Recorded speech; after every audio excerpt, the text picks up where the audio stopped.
Eddie Kowalski, a 19-year-old waist gunner, is seen standing in the belly of a B-17 in December 1942, somewhere over the Solomon Islands, his hands clutching a Browning M2 that vibrates like a jackhammer.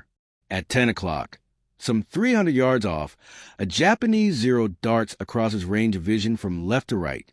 Eddie follows all of his body's instincts to the letter. Squeezing the trigger, he places the crosshairs squarely on the fuselage of the enemy aircraft. 50 rounds let out a shout. Eddie observes as tracer fire arcs through the atmosphere, each round passing harmlessly behind the Zero's tail. Not even evasive action is used by the Japanese pilot. As Eddie's ammunition counter spirals down toward empty, he simply continues to fly unharmed. Eddie didn't fail at this.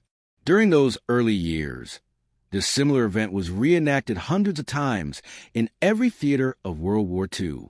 The best machine guns ever made, along with highly skilled and driven American gunners, were absent, not sometimes, but all the time.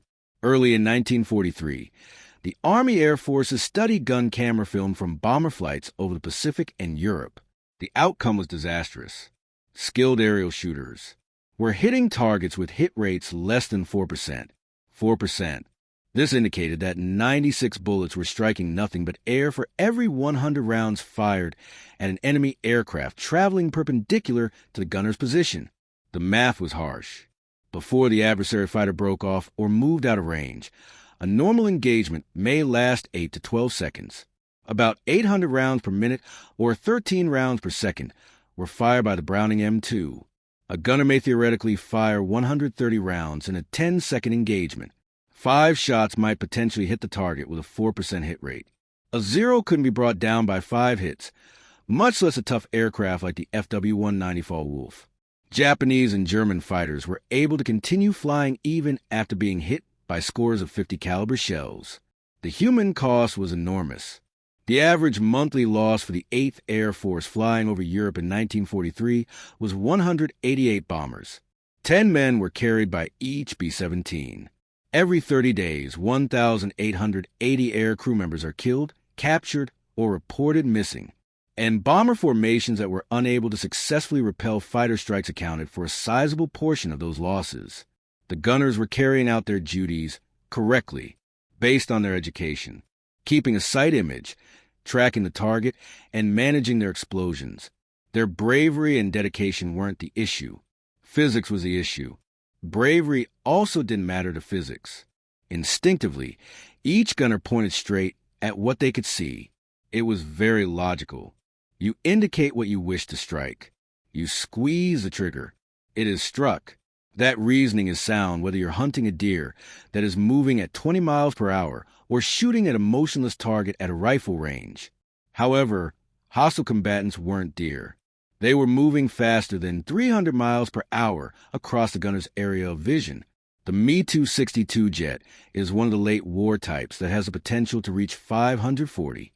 With those speeds, the time the target was no longer there by the time the bullet reached its destination because of the time it took to travel from the gun muzzle to the target's location. The bullet itself exited the barrel of a Browning M2 at a speed of about 2,900 feet per second.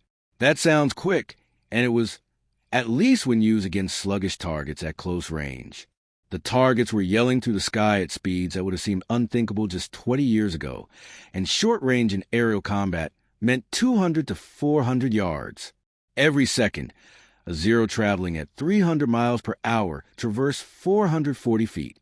Calculate that a 300-yard shot is 900 feet. The bullet took about 0.31 seconds to travel 2,900 feet per second. It doesn't sound. Does that seem like a lot? However, that Zero advanced a further 136 feet, or 11 vehicle lengths, in those 0.31 seconds. The gunner fired the location of the aircraft, but the bullet passed through empty air and reached the spot where the aircraft had been a third of a second prior, leaving the enemy fighter unharmed. Deflection mistake was the name given to this event. Long before World War II, military scientists had a theoretical understanding of it, but learning something in a classroom and applying in combat were two completely different challenges. The necessary deflection wasn't a small change. It was enormous and illogical. Against a target crossing at 90 degrees at 300 yards distance, a gunner needed to aim 15 to 20 feet in front of the nose of the airplane. This required aiming your sights toward what appeared to be a blank sky and hoping the target would land in your line of fire. Every instinct in humans spoke out against it. During training, gunnery instructors attempted to teach deflection shooting, but the outcomes were disappointing. Beginning in 1942, students at the Army Air Force's Adaptable Gunnery School in Laredo, Texas, underwent demanding coursework.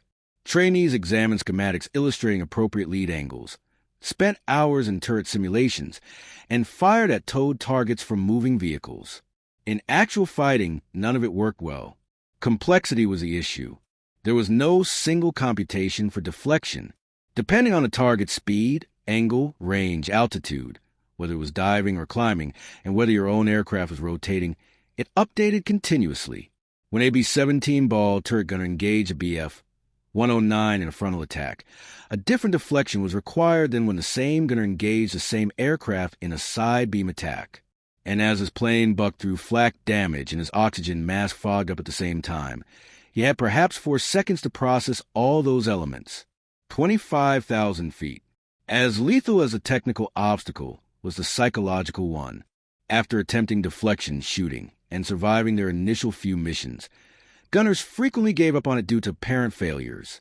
They would determine they had led too much after aiming ahead of a target, firing a burst, and watching their tracers arc over empty sky in front of the enemy jet. They would move their aim point closer to the visible target during the next engagement, reducing their lead. Because they trusted their eyes above the physics they couldn't see, they were self-correcting in the exact wrong direction.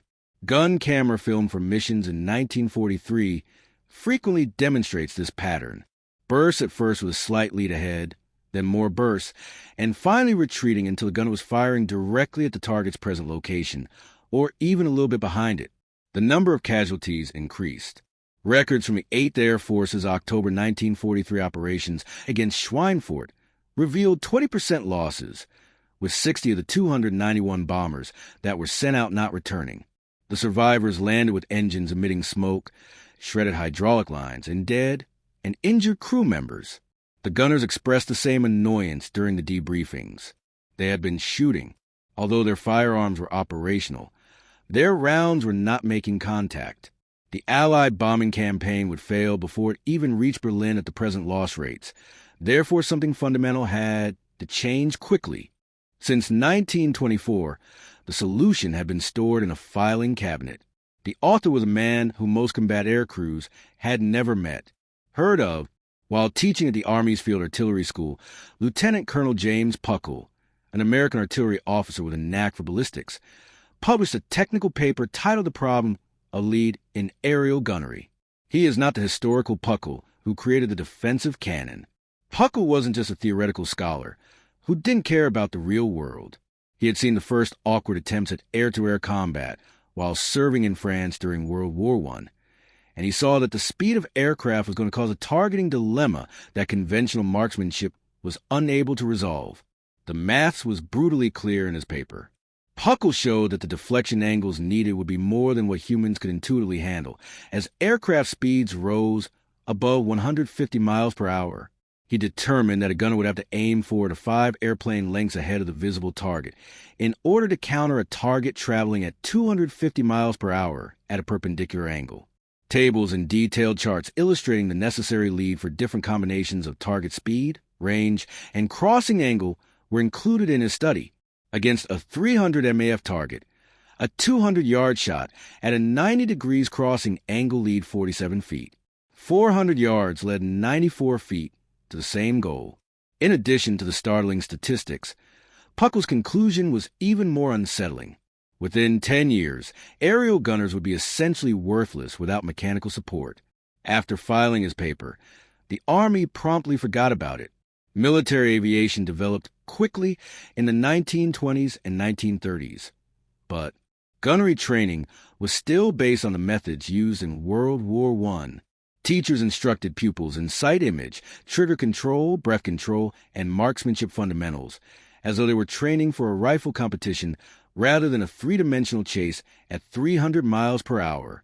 The small number of people who supported improved deflection training were written off as alarmists. The argument stated that Americans have always been skilled shooters. Sergeant York, Daniel Boone, and the sharpshooting customs of the frontier.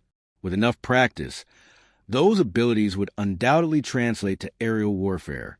They didn't. The Army Air Force's gunnery training was woefully inadequate for the realities of contemporary air combat when the United States entered World War II in December 1941. The typical training course ran for 4 weeks. Over the course of their qualification course, students fired about 1,000 rounds. The majority of its ammo was directed at slow-moving sleeves that traveled in predictable straight lines at a speed of about 150 miles per hour and at stationary targets. The havoc of an FW-1290 barrel rolling through a bomber formation at 400 miles per hour was not duplicated in any training scenario. The first time a zero flashed across their gun sight, graduates realized their training was useless. They got their wings, boarded bombers, and flew to England or the Pacific. Desperate commanders began searching through outdated technical libraries by the middle of 1942, searching for anything that could be useful. Puckle's 1924 report was discovered in the archives at Wright Field by a captain named Robert Williams, who was assigned to the 8th Air Force Gunnery Analysis Unit. After reading it all at once, Williams quickly wrote a memo to his commanding officer that had 2 words highlighted 3 times. He was aware, 18 years before the first B-7 flew a combat mission over Europe, Puckle had foreseen this precise catastrophe. His estimations remained correct. He had been right to warn. And since no one had paid attention, hundreds of American crewmen had perished. Whether Puckle had been correct or not was not the question. There was no denying the math. Whether anything could be done about it was a question. Gunners are being taught to intentionally compute deflection angles while being appear impossible to shoot at. Trigonometry couldn't be processed by the human brain at battle speed, but perhaps something else might if conscious calculation didn't work.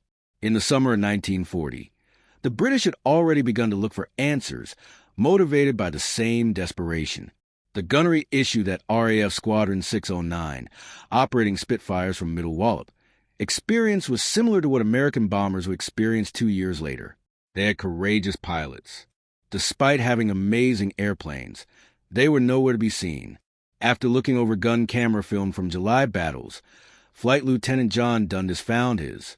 When it came to crossing Mesa BF-109s, the squadron's hit percentage was at 6%.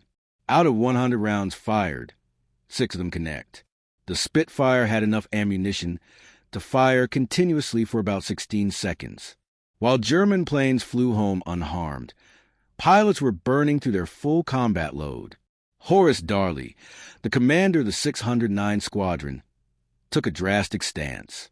In early August 1940, during the Battle of Britain, when every fighter was badly needed in the air, he grounded his whole unit for 3 days and carried out live fire tests that went against every rule in the RAF training manual.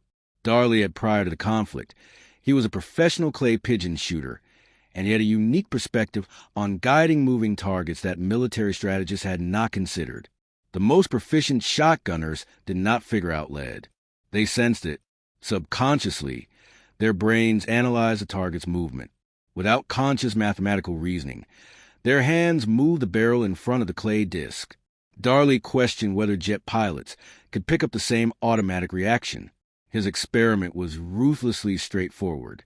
As his Spitfire pilots fired repeatedly, he had a Hurricane fighter pull a target flag across the gunnery range. Passes. But instead of the standard approach, pilots aiming carefully, trying to calculate the precise lead. Standpoint. Darley gave them a somewhat crazy-sounding directive. Don't even try. Rather, observe how the target moves. While your aircraft is still wheeling to follow, let your eyes follow its trajectory and begin firing.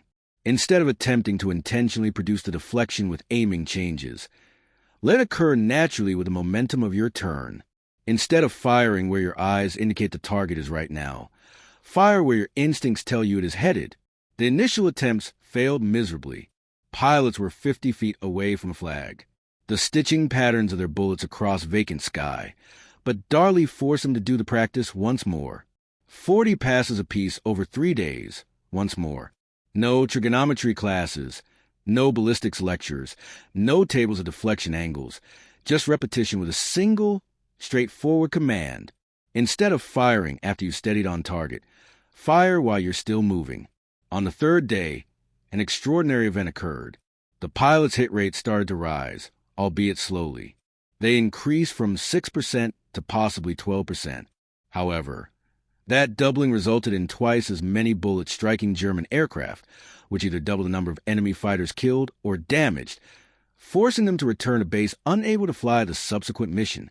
On August 18, 1940, Darley recorded his findings and sent them to Fighter Command HQ. He made an important observation in his report. The pilots with the highest peacetime marksmanship scores weren't the ones who made the biggest progress.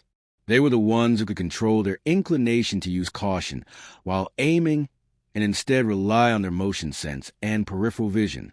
Darley contended that the conscious brain was too sluggish for contemporary air combat, training the subconscious to manage deflection automatically. Much like a baseball player's brain determines where a fly ball will land without conscious thought, was a solution-solving equations related to trajectory. Darley's results were disseminated by Fighter Command, but their use was uneven and dispersed. A few squadrons enthusiastically embraced the technique. Others wrote it off as nonsensical bullshit. The training command of the RAF was especially uncooperative. Their teachers had taught the principles of marksmanship for decades, and Darley's methods seemed to disregard all they were taught about good shooting technique. Combat outcomes, however, were unfavorable. Up to the fall of 1940, squadrons that adopted motion-based deflection firing saw measurable improvements in kill ratios. Even though the official training manuals hadn't caught up yet, the data was sufficiently obvious that by early 1941, the technique was subtly becoming normal practice. Darley's tactics were meticulously documented by American military observers in Britain, but the U.S. Army Air Forces encountered a distinct issue. Bomber gunners couldn't learn instinctual deflection via repetition, but fighter pilots might. Using motion and angles to generate natural lead, a Spitfire pilot managed his entire aircraft. Unable to maneuver or use aircraft movement to create deflection, a waist gunner on AB-17 stayed motionless as his aircraft flew straight and level over flak. His eyes were on the target, and his hands were on the pistol. If instinctual motion was absent and conscious computation was too sluggish, then the mechanical solution was required. Let's go on to the Massachusetts Institute of Technology, more especially Division 7 of the Radiation Laboratory, which was founded in early 1942. Deliberate misdirection was the name. The atomic research proposed by the Radiation Laboratory helped keep Division 7's actual construction of fire control systems under wraps. Dr. Charles Stark, the division's leader draper, a 40-year-old engineer, had been working on gyroscopic equipment for airplane navigation for the past 10 years. Draper realized that shooting was not at the heart of the deflection issue. It has to do with forecasting. A firearm. The sight had to show the gunner where the target would be when the round arrived, not where they were now. By July 1943, the Mark 114 computing gun sight had emerged in prototype form from Draper's lab. It resembled something from science fiction, a 28-pound reflector sight that was attached to a gyroscope system that needed electricity from the aircraft's generator system. It was controlled by the gunner using a mechanical range control. He adjusted a dial so that the target's wingspan matched a series of reference markings, which gave the sight the range. Data at need. After that, he kept the target in the middle of a little tracking circle and monitored it for around 2 seconds. The gyroscope recorded the target's angular velocity, the rate at which it moved across the gunner's field of vision, during those 2 seconds. This is where things became noteworthy. The internal mechanism of the Mark 114 solved the deflection equation in real time using a network of cams and gears, which were analog computers constructed from machined metal. It determined precisely how far ahead of the target the guns needed to point by using the gunner's range input, the gyroscope's angular velocity, and the known ballistic characteristics of the .50 caliber round. The outcome was shown as a lit reticle that seemed to float in space in front of the target. The airplane was no longer the gunner's target. The luminous dot was his target. Additionally, that would have indicated the precise location of his shot if he had ranged and tracked accurately. 30 times per second. The Mark 114 continually updated as the target's angle and range change, solving mathematical problems that would take a human brain several minutes to answer with pencil and paper. In August 1943, tests conducted at the Naval Air Station in Norfolk, Virginia, yielded findings showing it appeared nearly impossible. With the Mark 114, gunners who had never struck targets with a hit rate higher than 5% instantly increased to 18%, and that was on their first day of use. Rates increased to over 25% after a week of practice. Compared to manual aiming, that was a 5-fold improvement, which meant that each encounter resulted in 5 times as many enemy aircraft damaged or destroyed. However, it would take time that the Allies lacked to manufacture and install tens of thousands of Mark 114 sites throughout the bomber force. Production didn't start in the substantial quantities up until early 1944, and installing new aircraft as they came off manufacturing lines took precedence over modifying already existing bombers. As a result, most gunners operating missions in late 1943 and early 1944 continued to use primitive reflector sights or simple iron sights without the capacity to compute. They required a solution that they could use right away, without having to wait for new technology or make electrical changes to their aircraft. They required a method that was compatible with their existing equipment. The combat gunners themselves, particularly those in the Pacific Theater, where engagement range and visibility were frequently better than over cloud-covered Europe, made the breakthrough, not engineers or scientists. By March 1944, USS Lexington Air Group Hope Support Staff Member Staff Sergeant William Bill Fleming, a waist gunner, had flown 31 combat flights and survived 4 aircraft losses. Fleming lacked a college degree, was not an officer, and was unable to describe gyroscopic precession if his life depended on it. However, he had fired about 40,000 rounds in action and had seen 7 enemy aircraft hit firsthand. He had a notebook, 2 unusual drawings of enemy aircraft with hand-drawn lines extending forward from their noses that revealed where it actually aimed during successful encounters were found in Fleming's notebook. He had calculated these lead distances by comparing them to the length of the target aircraft, either 2 or 3 plane lengths ahead. During a standard debriefing on March 14, 1944, Fleming showed Lieutenant Commander Edward Butch O'Hare his notes. Already a Medal of Honor, O'Hare, one of the Navy's best tacticians and an honoree, he recognized what he was seeing at once: empirical deflection data collected in real-world combat scenarios. O'Hare directed Fleming to use a straightforward system that came to be known as the spot shooting method to conduct training sessions with each gunner in the air group rather than lectures in the classroom. While one crew member strolled along the flight deck with a model airplane on a pole, Fleming would have the gunners remain in their stations. Fleming instructed gunners to expand their aim forward by predetermined increments as the model passed at different angles. 1 length of aircraft were for moderate angles, use 2 lengths. For steep crossing shots, use 3 or more. Providing gunners with a visual reference they could quickly recall and use was crucial. Prior to firing, count the plane lengths forward from the nose. Skeptical but desperate for anything that could work, the gunnery officer of the Lexington approved controlled testing in late March 1944, while the carrier was operating off Truck Lagoon. In order to measure the same metrics after Fleming's training regimen, he first pulled ammunition expenditure and hit confirmation data for the preceding 8 weeks. The outcomes were indisputable. The aviation group's gunners had an average of 4.22 hits per 100 rounds fired against crossing targets before the training, 6 weeks after spot shooting was put into practice. At the end of April, that rate had increased to 9.1 hits per 100. Their efficacy has more than doubled thanks to the method. Throughout the Pacific Fleet, word spread very quickly. By May 1944, the carriers Essex, Enterprise, and Bunker Hill were teaching variants of Fleming's spot shooting technique. Although the gunnery officers of each carrier made their own improvements, the fundamental idea stayed the same.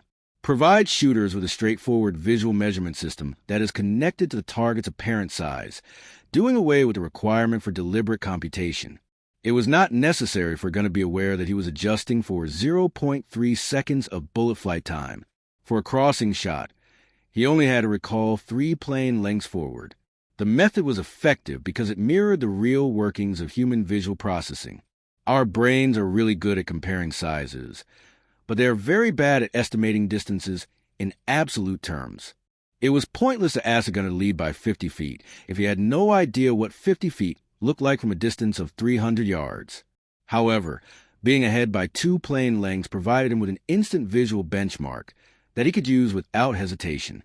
He had a measuring stick provided by the Zero. He was tracking. All he needed to do was expand that forward measurement into void space. By the middle of 1944, the Army Air Forces had implemented comparable training procedures, which they dubbed radius of action shooting. Illustrations of appropriate lead distances, expressed in multiples of the target wingspan or fuselage length, began to appear in technical manuals. In June 1944, the entire training curriculum at the 8th Air Force Gunnery School in Lavenham, England, was redesigned around the method. Although they were still high, mission loss rates started to drop. Bomber losses per mission in July 1944 were 3.4%, down from 5.2% in October the previous year. Hundreds of crew members who flew home rather than perish over Germany were represented by that discrepancy. However, mastering the technique and using it in battle situations were still two very different things. When the shooting began, the human brain still struggled against itself, even with the spot shooting technique. In 1944, psychologists assigned to the Army Air Forces conducted in-depth interviews with returning gunners to document this phenomena. Knowledge was not the problem. During debriefings, gunners could flawlessly quote the correct lead distances. The problem was that when under stress, conscious understanding vanished and was replaced by an instinct that cried out, "Aim at the threat." Army psychologist Captain Harold Kleen, who was assigned to Bovington, investigated this reaction by examination of post-mission interviews combined with gun camera footage. He discovered what he called a threat fixation collapse pattern. Gunners would use appropriate deflection to begin an engagement, but as the enemy fighter got closer and perceived threat increased, their aim point would gradually move backward until they were firing at the target or even behind it. According to Klein's research, this collapse occurred most frequently during head-on strikes, when the bomber and fighter were closing at almost 500 miles per hour, and the gunner had maybe 2 seconds before the adversary started shooting. Under such intense pressure, logical method point at the frightening object, pull the trigger, and dissolve into pure emotion. The only way to fix it was to practice deflection shooting so much that it completely escaped conscious awareness and became ingrained in the brain on the same level as walking or receiving a thrown ball. In 1942 and 1943, the military was unable to pay for this necessary training time. However, as Allied air superiority and training pipelines strengthened by late 1944, gunnery schools expanded their offerings.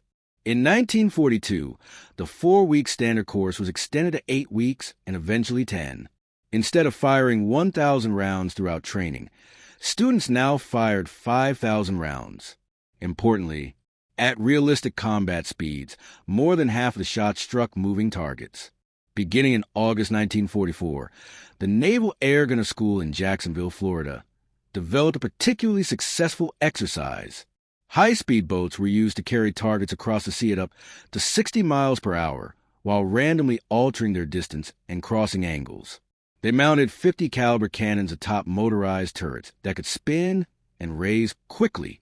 50 to 70 passes a day were made to these targets by gunner trainees, until leading came naturally to them. During the drills, teachers did not give vocal corrections to the kids. They merely instructed them to fire, observe their hit pattern, make necessary adjustments, and fire once more. Feedback loops allowed the subconscious to learn more quickly than teaching did for the conscious mind. When analyzing war footage, elite gunners who survived 30 or more missions showed something exceptional. Even under extreme stress, their deflection aim points held steady. These seasoned gunners instinctively kept their lead when an FW-190 roared into formation, its wings blazing with cannon fire. They might be afraid in their conscious thinking.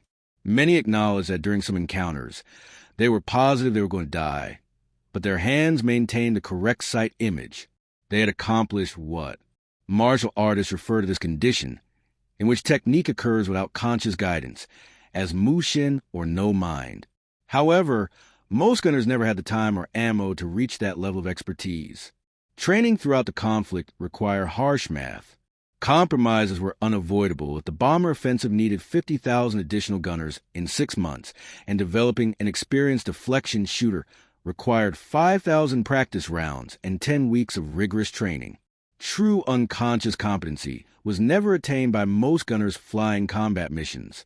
They were always at the conscious competence stage and could fire deflections correctly under the right circumstances, gave them time to reflect, but left them open to collapsing in the face of unforeseen tactical circumstances or excessive stress. A peculiar stratification in battle efficiency resulted from this. The defensive firepower of a bomber formation varied. It was largely dependent on which particular aircraft had which particular gunners in which exact positions. Attacks that would destroy a formation of younger crews could be repelled by a formation that just so happened to have a few of highly skilled veterans. German fighter pilots were able to recognize and take advantage of this, focusing on bombers that fired erratically or hesitantly during their first passes, avoiding positions where there was intense, immediate, and well-placed offensive fire. After World War II ended in 1945, the deflection shooting revolution that started with British innovations and American desperation continued. Every subsequent weapon system was built on the fundamental tenet that you should aim where the target will be, not where it is.